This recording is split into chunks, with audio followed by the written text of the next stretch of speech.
different fuels that we use. You were talking about coal, but there's a social cost to the use of coal and also a social cost to the use of oil, maybe a less apparent cost to maybe wind or solar or natural gas, right? That's correct. And therefore the government maybe should step in and increase the cost of coal or gas prematurely, or the government should step in and try to reduce the cost of wind, solar, or natural gas. Is that right? The government should come in and try to make a play on the social cost. Yeah, thank you for the question, Congressman Duffy. I think the point I was trying to make is when we consume electricity that's generated from firing coal plants right now or various other energy sources, we pay whatever comes across our utility bill, but that's not the only cost we pay. In addition, we pay shortened lives, higher health care bills, changing climate, weakened national security when it comes to petroleum.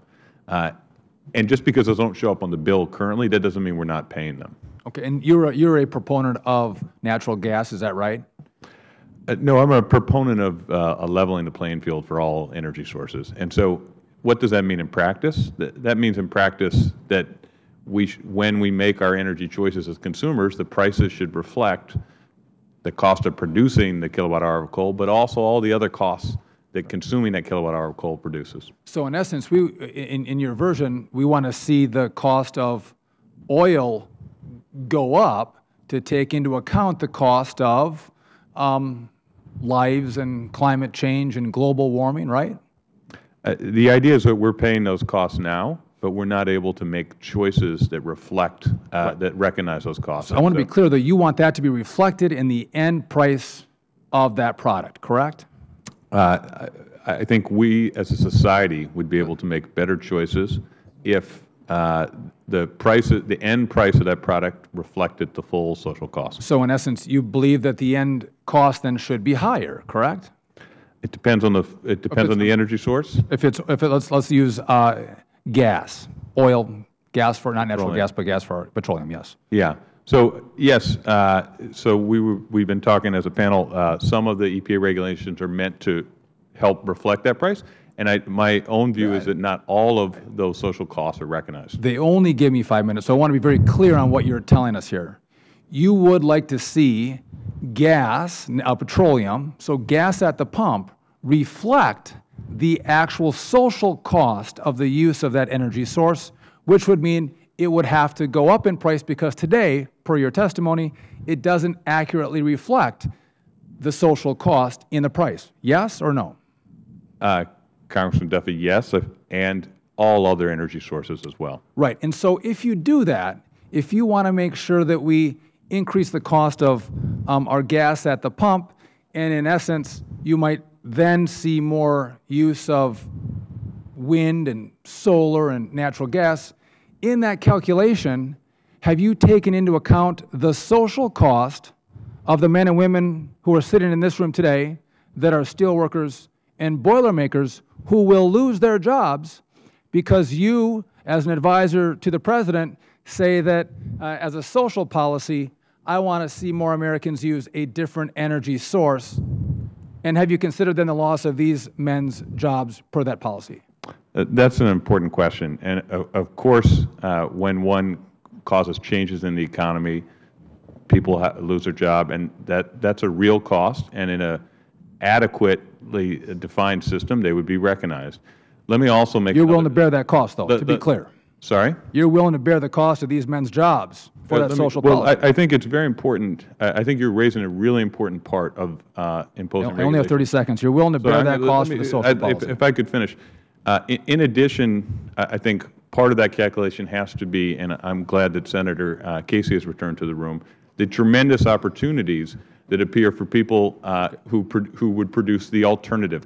And again, I guess I don't know how well our Boilermakers are at making windmills or solar panels or our steel workers. But to be clear, as we've talked about natural gas in your testimony, I think it's clear that natural gas is coming from fracking. And I wonder if you're supportive of fracking and if you have any issues with the EPA regulating the refining of natural gas, just the same as we've supported the EPA's regulation of refining of petroleum. I mean, there's a whole set of issues that start to spiral out here when we start to take into account the social policy which you referenced, and I think you must have advised the President on these policies, because we see more and more implementation of these policies that have a real impact not just on the men that I see in this room today, but also a lot of the union members in my district who are losing their jobs because of EPA regulation, even outside of oil. And I know my time is up, and I'm sorry for going over and yield back. Is there time for me to answer your question? There's a little bit of time for both, if that's all right. Oh, if I can have, great, Sure, thank you. sure. Everyone's left here, so thank you. If you give me another minute or a minute and a half, that'd be great. I believe your question, I'm sorry, I think the question, maybe you could repeat the Well, question. so I was moving on to fracking, and Yeah. there's a cost, if you want to say natural gas is clean, and as a social policy you like that over petroleum.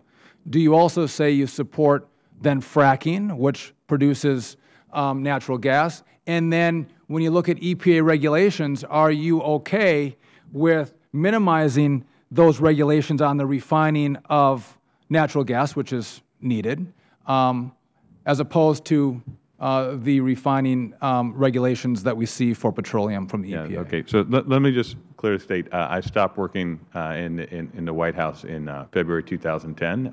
I would be, I think it would be slightly delusional to think that my thoughts stuck around so clearly that the President is still searching the hallways looking for them all the time. But I think he's embraced them, but go ahead.